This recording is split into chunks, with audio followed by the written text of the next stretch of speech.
Senhor Jesus. Amém.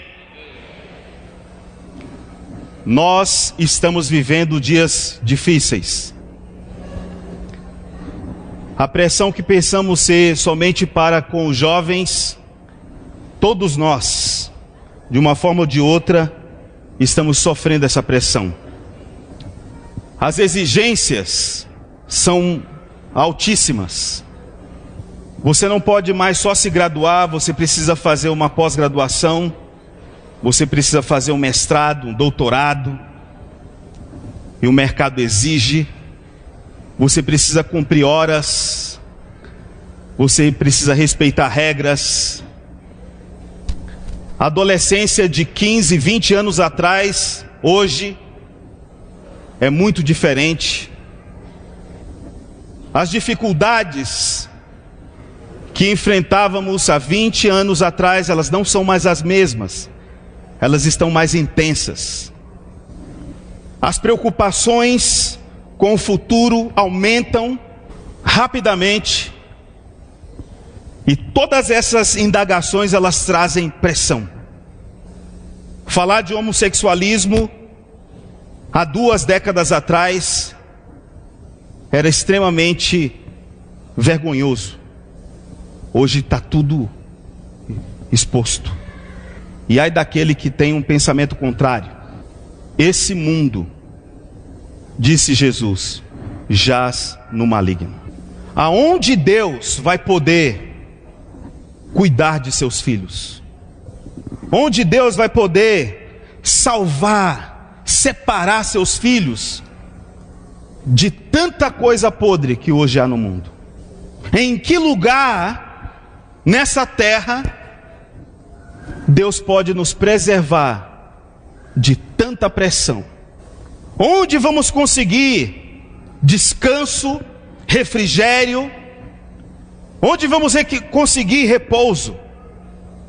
Irmãos, esse lugar é a vida da igreja.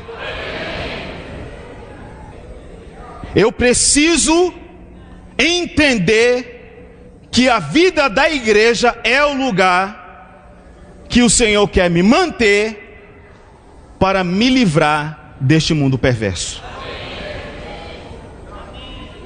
Mas o inimigo de Deus conseguiu entrar na igreja. Ele conseguiu corromper princípios. Ele conseguiu danificar os lares. Ele conseguiu danificar famílias.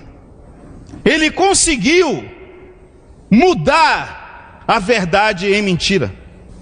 Mesmo na vida da igreja, se tornou alvo dos danos de Satanás. Então, o que o Senhor faz nessa vida da igreja? Cria um ambiente para que seus filhos se tornem vencedores. Vencem essas dificuldades que em alguns lugares já está presente. Hoje não basta ser só filho de Deus. Você e eu precisa ser herdeiro por Deus. Então o Senhor quer mostrar para nós que nós precisamos ser como Ele é. Essa mesma estratégia que acabei de descrever, nós encontramos no livro de Gálatas. O apóstolo Paulo, em sua primeira viagem, foi até a Galácia e gerou seus filhos. Pregou-lhes o evangelho. Que evangelho Paulo pregou? O evangelho de Cristo. O evangelho de Deus que ele descreveu com riqueza de detalhes em Romanos. O evangelho é com respeito a seu filho, que segundo a carne veio da descendência de Davi. Vamos ler? Qual foi o evangelho que o apóstolo Paulo pregou aos Gálatas? Romanos capítulo 1. Esse é o evangelho. Vamos ler juntos? Paulo, servo de Jesus Cristo, chamado para ser apóstolo, separado para o evangelho de Deus, o qual foi por Deus outrora prometido, por intermédio dos seus profetas, nas sagradas escrituras, com respeito a seu Filho. A que se refere o Evangelho de Deus? A que se refere o Evangelho de Deus? Fala para o irmão do teu lado, o Evangelho de Deus diz respeito a seu Filho.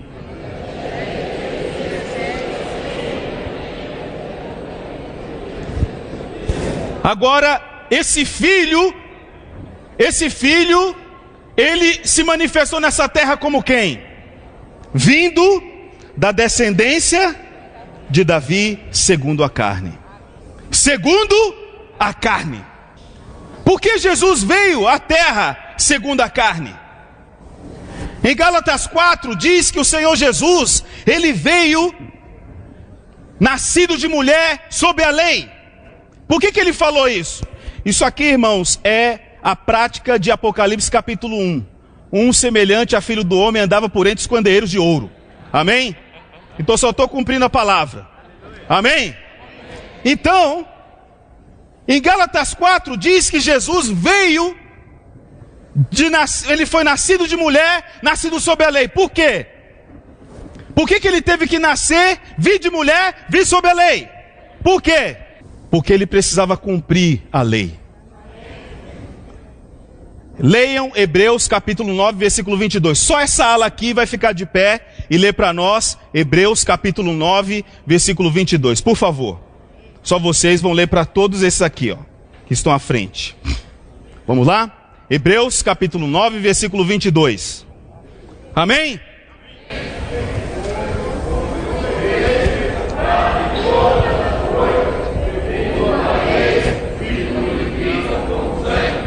E sem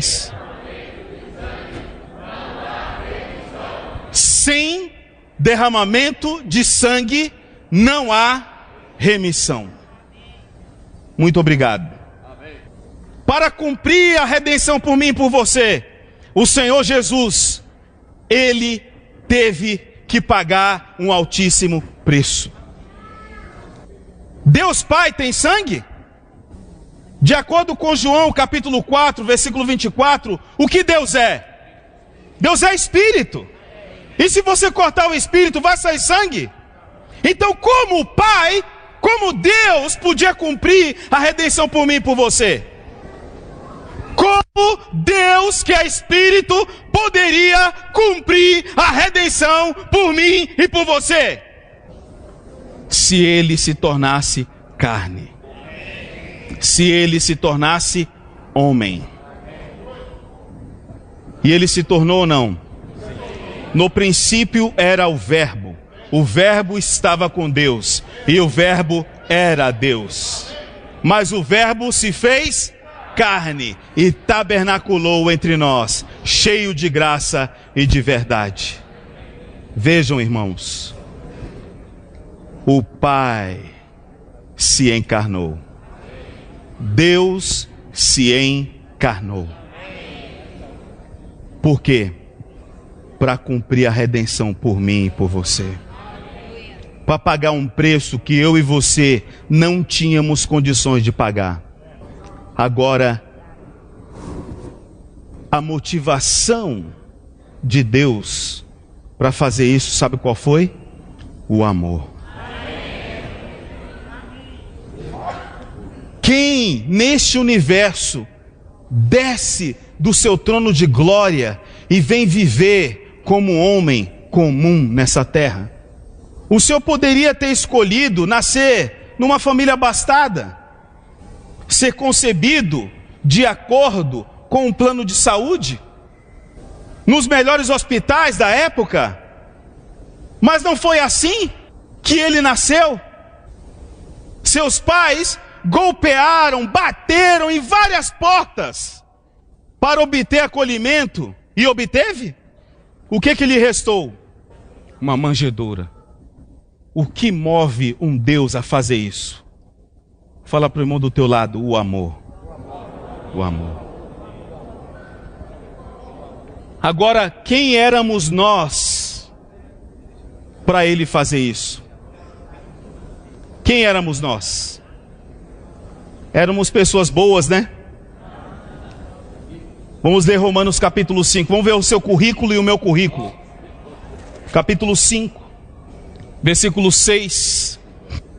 Olha o seu currículo, Edson. Olha o meu currículo aqui.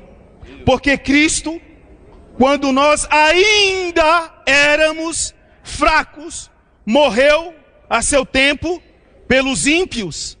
Dificilmente alguém morreria por um justo, pois poderá ser que pelo bom alguém se anime a morrer. Mas Deus prova. Mais alto, mais alto.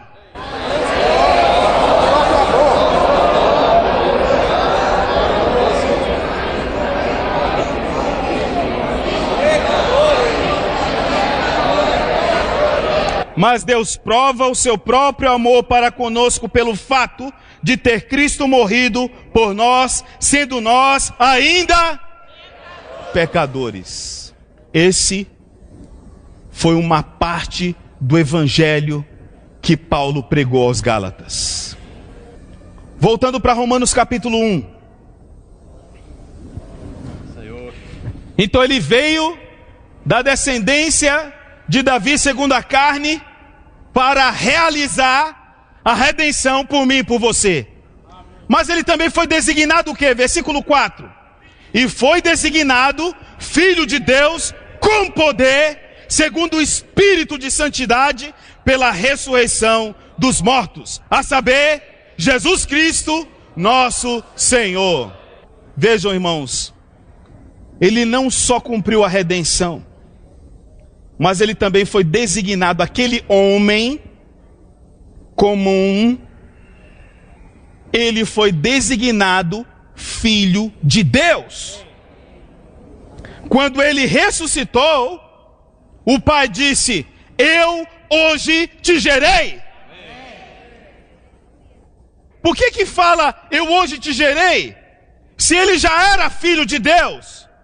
É porque quando ele se encarnou, ele era apenas, conforme o que o irmão Edivaldo comentou, ele era apenas o filho unigênito. Mas na ressurreição, ele se tornou o filho primogênito. Ele é o nosso irmão mais velho. E o desejo dele é fazer de mim e de você, seus irmãos, também dignos de herança. Sabe por quê? Por causa do amor. Efésios capítulo 2. Vamos ver o segredo porque Deus fez tudo isso. Versículo 1. Como nós estávamos? Como nós estávamos? Mortos em quê? Em nossos delitos e pecados. Irmãos, presta atenção. Você está andando de carro, um acidente ocorre a 100 metros de você. Você para o seu carro, verifica, e aquela pessoa foi a óbito. Não adianta fazer massagem cardiovascular, não adianta fazer choque anafilático, ela não vai reviver, ela morreu. Morte cerebral, morte respiratória e tudo mais que você quiser. Morreu. O que você vai fazer? O que você vai fazer? Lamentar? Prestar as condolências para a família? E participar do sepultamento? É ou não é? Mas quando o Senhor nos encontrou nesse estado, o que Ele fez? Ele nos deu vida!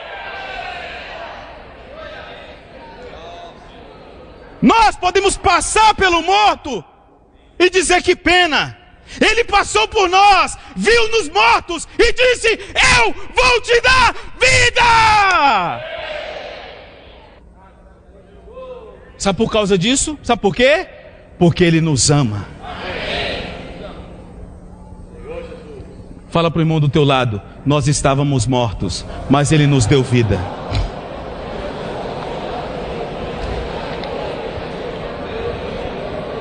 Versículo 2. nos quais andastes outrora, segundo o curso deste mundo, segundo o príncipe da potestade do ar, do espírito que agora atua nos filhos da desobediência, entre os quais também todos nós andamos outrora, segundo as inclinações da nossa carne, fazendo a vontade da carne e dos pensamentos, éramos por natureza filhos da ira, como também os demais. Não. Vamos curtir um pouco esse ponto. Vamos curtir um pouco. Olha a sua e a minha condição. Olha só a minha e a sua condição. Você faria negócio com uma pessoa dessa? Você investiria numa pessoa dessa? Mas o que fez Deus agir do contrário conosco? Às vezes você pensa que você está na vida da igreja porque você é bonzinho, mas você é piorzinho. Porque se você fosse bonzinho, ele se animaria a morrer, mas nós não somos bonzinhos, nós somos piorzinhos. E depois dessa descrição, eu nem passava por perto dessa pessoa. Essa era a nossa condição, irmãos. E a vida da igreja é formada por pessoas assim. Fala para o irmão do teu lado, essa descrição é a minha descrição.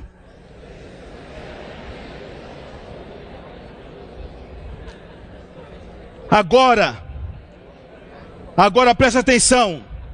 Usa todo o espírito que você tem para ler o versículo 4.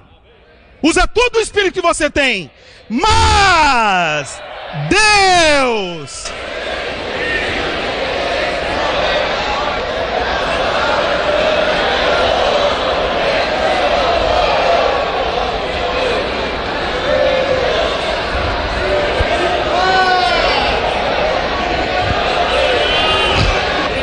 preste atenção.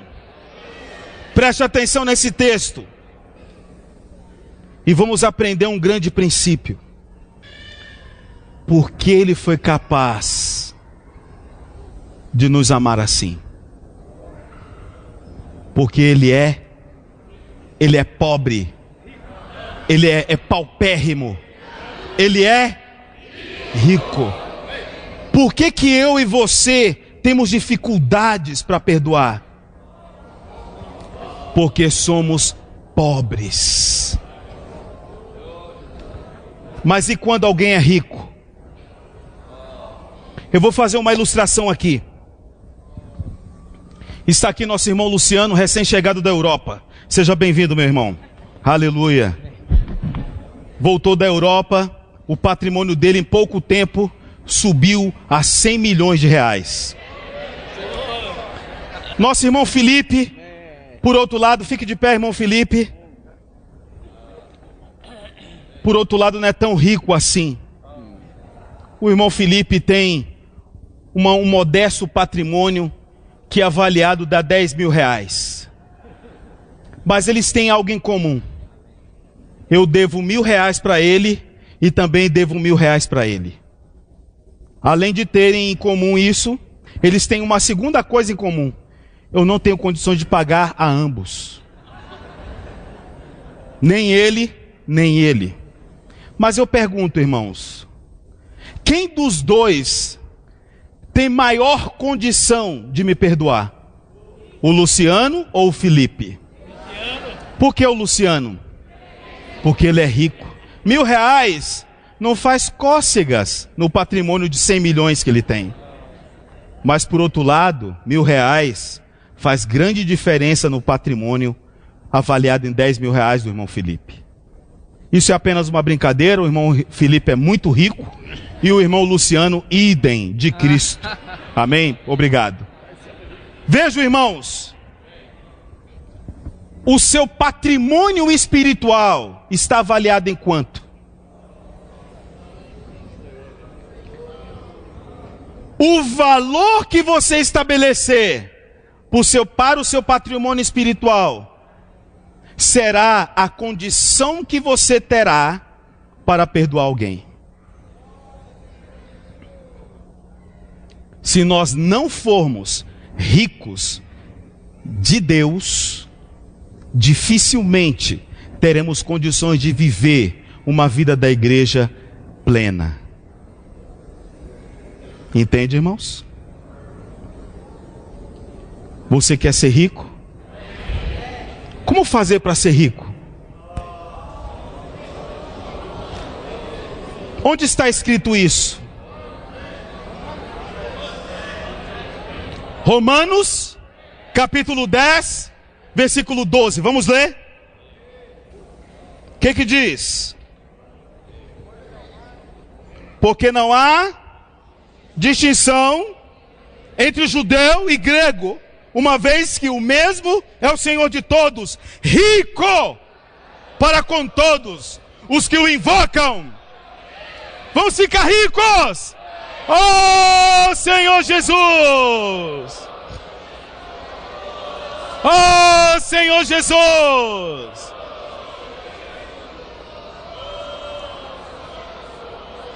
Fique de pé.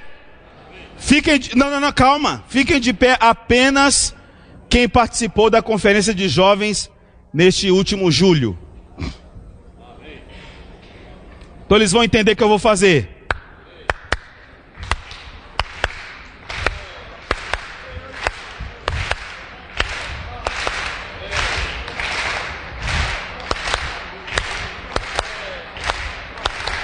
Ó, Senhor Jesus. Ó, Senhor Jesus. Ó, Senhor Jesus. Ó, Senhor Jesus. Ó, Senhor Jesus. Ó, Senhor Jesus. Amém, amém. Ó, Senhor Jesus. Amém, amém. Ó, Senhor Jesus. Amém, amém. Ó, Senhor Jesus. Amém, amém. Ó, Abba Pai. Vamos lá. Abba Pai. Agora você que já aprendeu, fique de pé também. Senhor Jesus. Ó, Senhor Jesus. Ó, Senhor Jesus.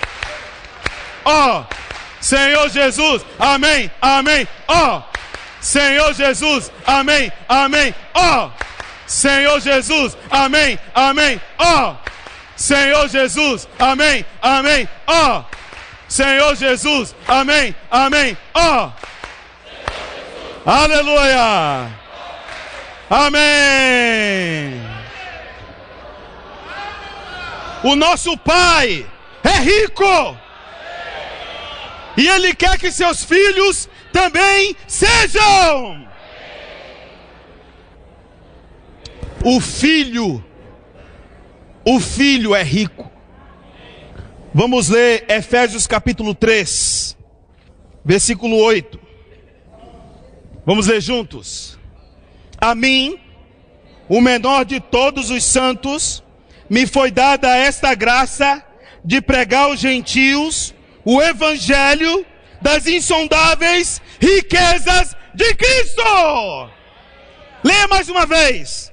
A mim, o menor de todos os santos, me foi dada esta graça de pregar aos gentios o evangelho das insondáveis riquezas de Cristo. O evangelho é pobre. O evangelho é insondavelmente rico. O evangelho que pregamos não pode ser um evangelho pobre, mas o evangelho das insondáveis riquezas de Cristo. Agora, por que Cristo é rico? Porque Ele, além de Deus, de divino, Ele é humano. Leiam Gênesis 1, versículo 1. No princípio, criou Deus os céus e a terra. Amém. Esse Deus aqui, Ele tem um elemento humano? De acordo com a revelação divina, Deus é Deus de eternidade a eternidade. Mas quando Ele se relaciona conosco, Ele é três. Ele é Pai, Ele é Filho e Ele é Espírito. Ele é três para alcançar a mim e a você. Mas Ele é Deus de eternidade a eternidade. Amém? Você crê nisso ou não? Então, ao longo do tempo, esse Deus, Ele foi tendo experiências. E quando esse Deus, que no princípio era o Verbo, estava com Deus e era Deus, Ele se fez carne. Agora esse Deus, além de divino, Ele também é humano. E à medida que Deus andava na terra, por meio de Cristo, mais a humanidade era elevada. Era possível vê-lo e confundi-lo com os homens, a ponto de um beijo ter de distinguir Jesus dos demais. Ele era humano, plenamente humano, mas 100% Deus. Ele passou pela morte para perdão de nossos pecados. Ele ressuscitou por causa da nossa justificação. Romanos 4, 25. Ele ascendeu aos céus. Ele foi recebido na glória e assentou-se à destra do trono de Deus. Agora há um homem na glória. Sabe o que ele fez? Ele nos deu o caminho para também chegar lá. E depois ele desceu como Espírito, para, por um lado, encher-nos interiormente e revestir-nos exteriormente, e então pudéssemos expressá-lo. Então, Cristo é rico. Atos capítulo 2, versículo 36. Você não pode sair daqui pobre. Você não pode sair daqui medíocre. Capítulo 2, versículo 36. Vamos ficar de pé, porque esse versículo sugere reverência. Atos capítulo 2, versículo 36. Vamos ler em uníssono. Esteja absolutamente certa, pois toda a casa de Israel, de que a este Jesus, que vós crucificastes, Deus o fez Senhor e Cristo. Deus o fez, Deus o fez Senhor e Cristo.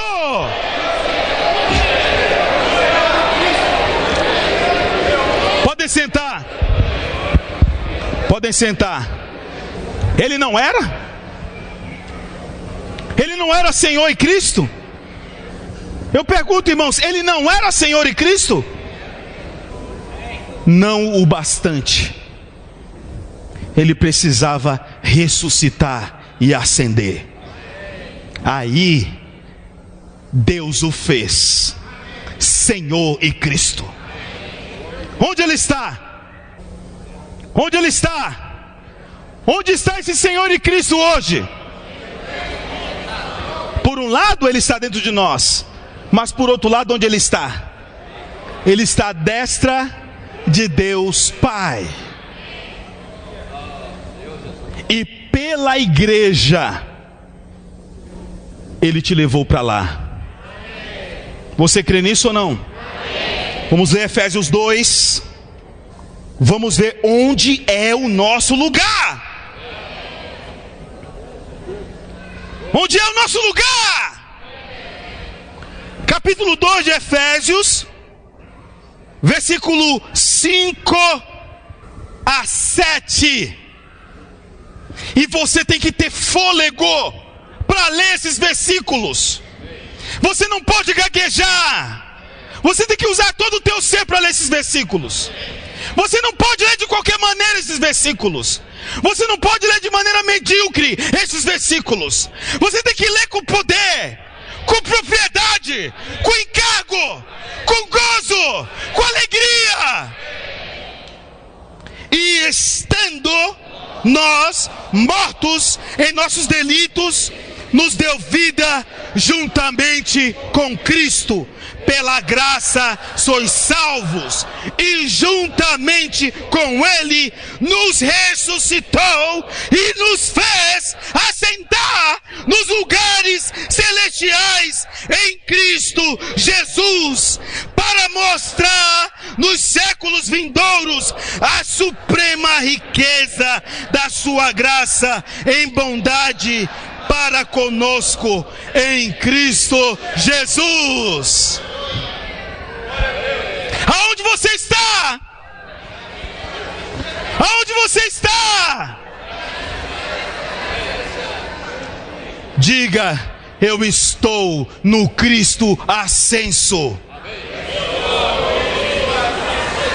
Eu estou nos lugares celestiais. E se você está nos lugares celestiais, você não está mais sob pressão. Eu não senti muitos améns. Eu vou repetir, talvez eu tenha falado em outra língua. Eu vou repetir, calma. Se você está no Cristo ascenso, se você está onde Ele está, se você ascendeu, se você ressuscitou e está nos lugares celestiais, você não está mais sob pressão. Então, quem está sob pressão é quem não está em Cristo. A nossa vida da igreja precisa nos levar para dentro de Cristo. O meu grupo familiar precisa me levar para dentro de Cristo. A reunião de oração precisa me levar para dentro de Cristo. A reunião de irmãs precisa levar as irmãs para dentro de Cristo. A reunião dos jovens precisa levá-los para dentro de Cristo. Eu pergunto, depois que você sabe disso, você vai sofrer de depressão? Você vai ser oprimido? A enfermidade vai te tocar? Pode até chegar, mas quando ela chega perto de você, vai fazer assim.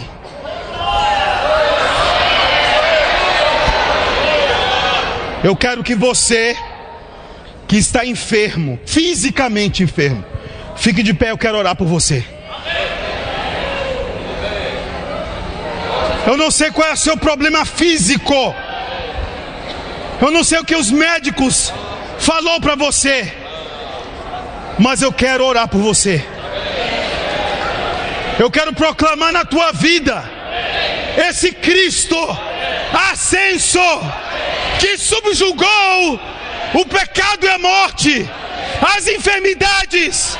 Ele não só tomou sobre si, mas Ele nos deu uma humanidade potencialmente vencedora. Senhor Jesus, nós em Teu nome oramos nesta noite, declarando na vida dos nossos irmãos, qualquer que seja a enfermidade que esteja padecendo, sofrendo, em nome de Jesus, o que se encarnou, viveu um viver humano elevado, que morreu e ressuscitou, ascendeu aos céus e nos levou para junto dele, cure cada um dos aqui presentes. Senhor, nós não estamos pedindo, nós estamos reivindicando o que tu nos deste na palavra. O Senhor disse que nós fomos ressuscitados contigo, ascendemos contigo, estamos assentados nos lugares celestiais. Senhor, nos lugares celestiais não cabe enfermidade. Senhor, nós abençoamos os nossos irmãos em teu precioso nome. Amém. Você crê nisso ou não? Então palmas para Jesus Cristo.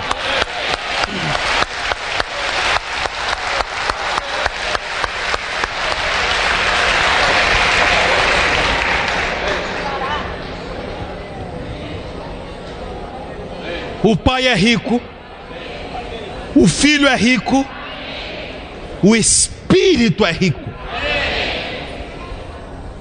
Por que o Espírito é rico? Porque o Espírito, até Jesus Cristo, ele não era. Evangelho de João, capítulo 7. Eu já estou terminando, calma, eu já estou terminando. Eu prometo que eu vou terminar. Evangelho de João, capítulo 7, versículo 37 a 39. No último dia, o grande dia da festa, levantou-se Jesus e exclamou: se alguém tem sede, venha a mim e beba, porque quem crê em mim, como diz a Escritura, do seu interior fluirão rios de água viva. Isto ele disse com respeito ao Espírito que haviam de receber os que nele crescem, pois o Espírito até aquele momento não era, porque Jesus não havia sido glorificado ainda. Eu pergunto, Jesus já foi glorificado? Então o Espírito não era ou o Espírito é? O Espírito é, porque Jesus foi glorificado. Mas o Espírito não era no Antigo Testamento? O Espírito também não concebe Jesus no Novo Testamento? Por que João fala que o Espírito não era?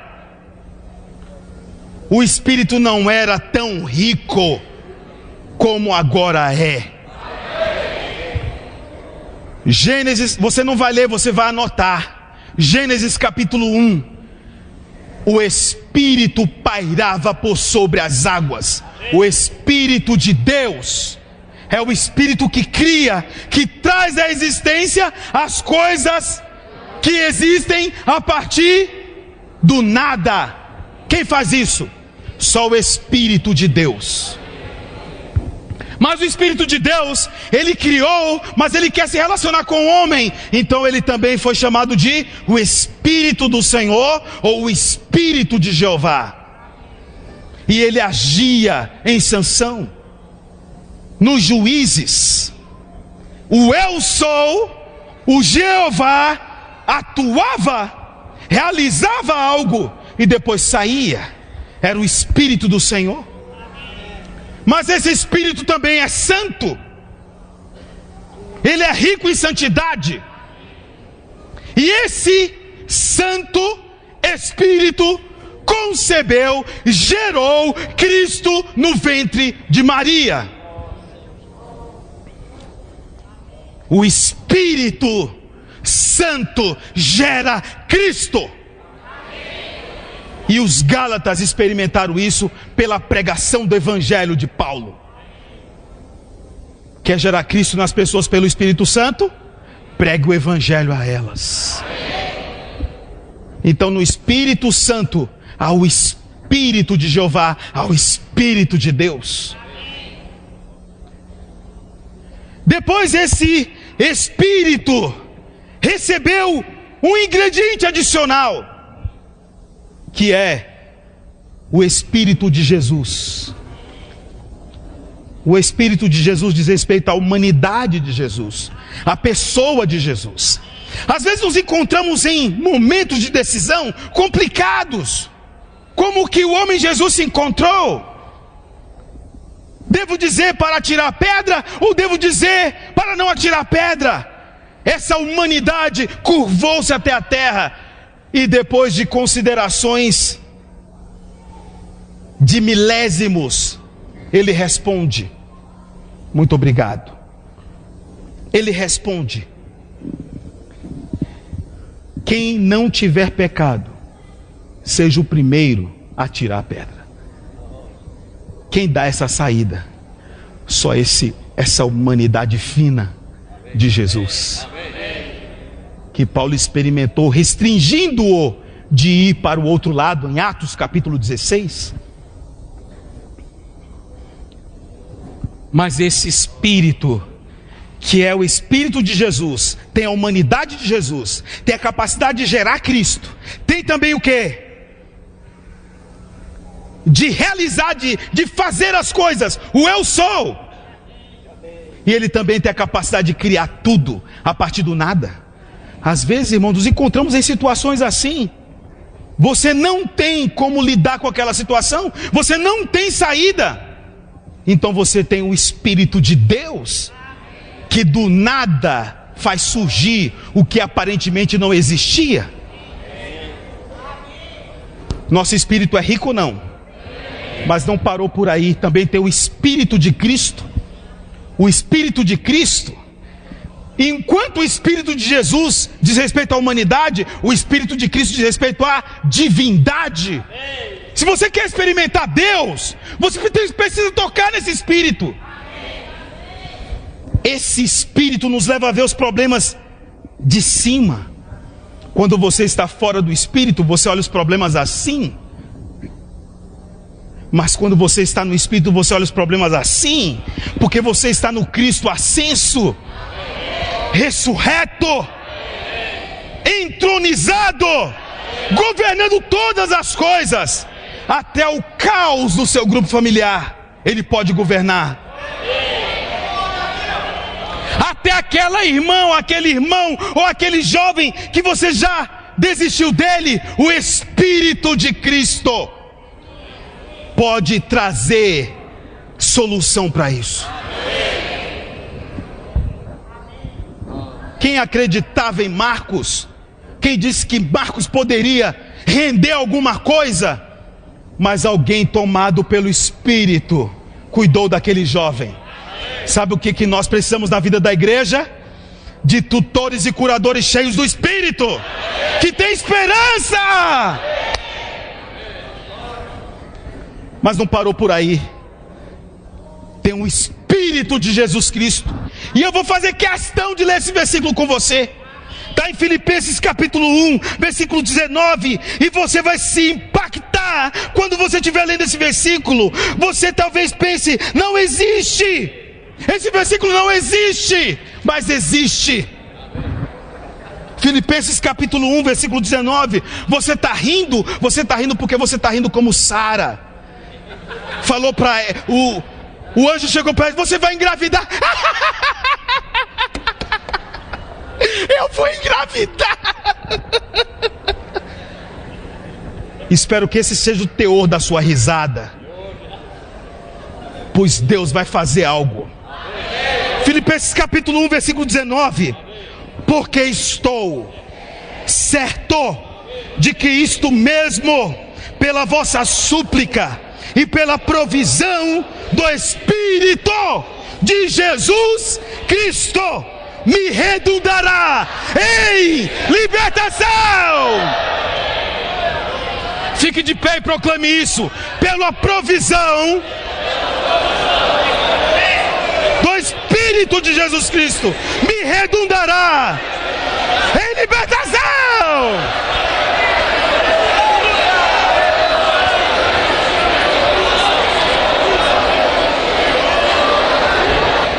Pode sentar.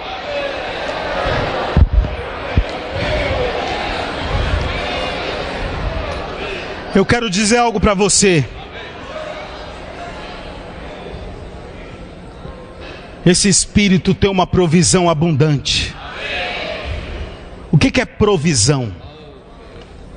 Sabe, às vezes você está acabado, deu tudo errado, você fez tudo em você mesmo, você se depara nos dias dos pais se sentindo o pior pai, nada dá certo, e você diz: está acabado para mim. Não vejo direção nessa região, não vejo cooperadores competentes, não vejo nada. Mas você diz assim: ó Senhor Jesus, ó Senhor Jesus, e você entra no Espírito de Jesus Cristo e percebe que há uma provisão abundante.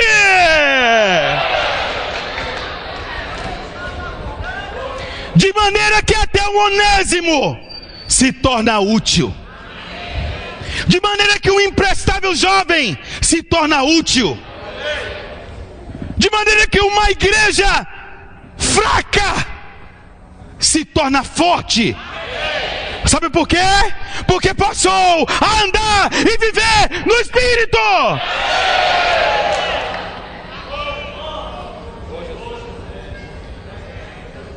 Agora eu pergunto para você: esse Espírito é ou não é? Esse Espírito é o Espírito da realidade, é o Espírito que dá vida, é o Espírito todo inclusivo. O que você e eu precisar, Ele pode te dar. O Pai é rico, o Filho é rico, o Espírito é rico. E você e eu, temos de ser ricos. E a nossa vida da igreja deve ser o quê? E o seu grupo familiar de cuidado mútuo? E a sua reunião de oração? E a reunião de jovens? Das irmãs de serviço? Dos irmãos responsáveis? Dos cooperadores? Aleluia! Agora o que eu preciso fazer?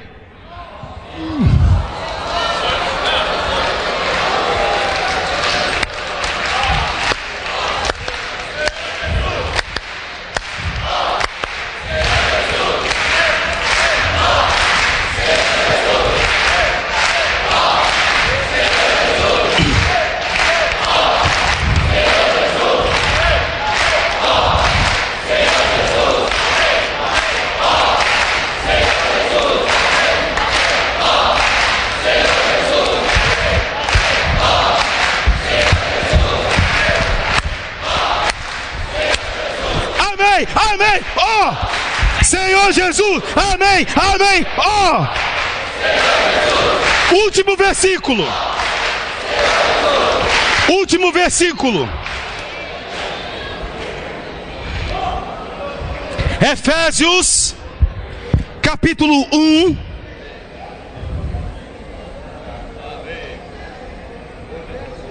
Efésios capítulo 1,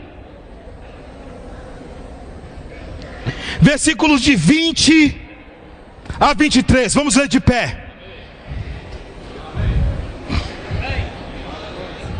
Você não vai acreditar o que esse versículo fala sobre a igreja. Eu duvido você ler e entender esses versículos. Você talvez nunca tenha tocado tanto nesses versículos como você pela fé vai fazer isso agora.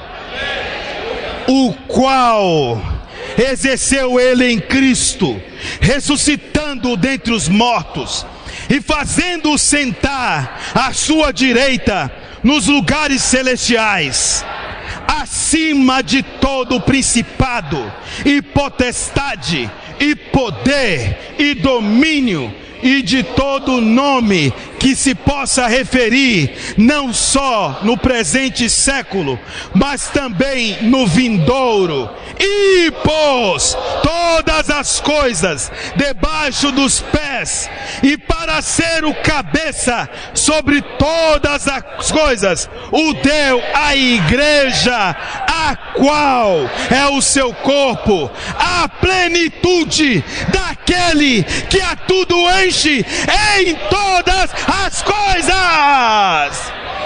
O que a igreja é? O que a igreja é? A igreja é o corpo de Cristo, a plenitude daquele que a tudo enche em todas as coisas. Fala pro irmão do teu lado: a igreja é isso, isso, isso. Vai lá. Corpo de Cristo, a plenitude daquele que a tudo enche.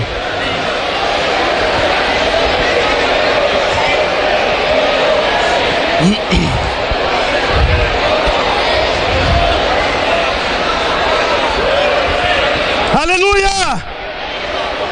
Aleluia! O Pai é rico, o Filho é, o Espírito é, e a igreja? A igreja é? Nós não podemos sair daqui pobres, nós precisamos sair daqui ricos. Sabe, irmãos, nossa vida tem de mudar. Eu creio que a nossa vida já mudou.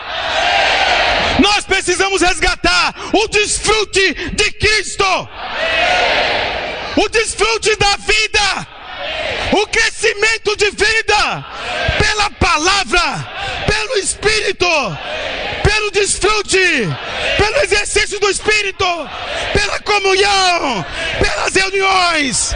Aleluia! Nós não seremos mais os mesmos. Jesus é o Senhor. Vamos orar de 2 em 2.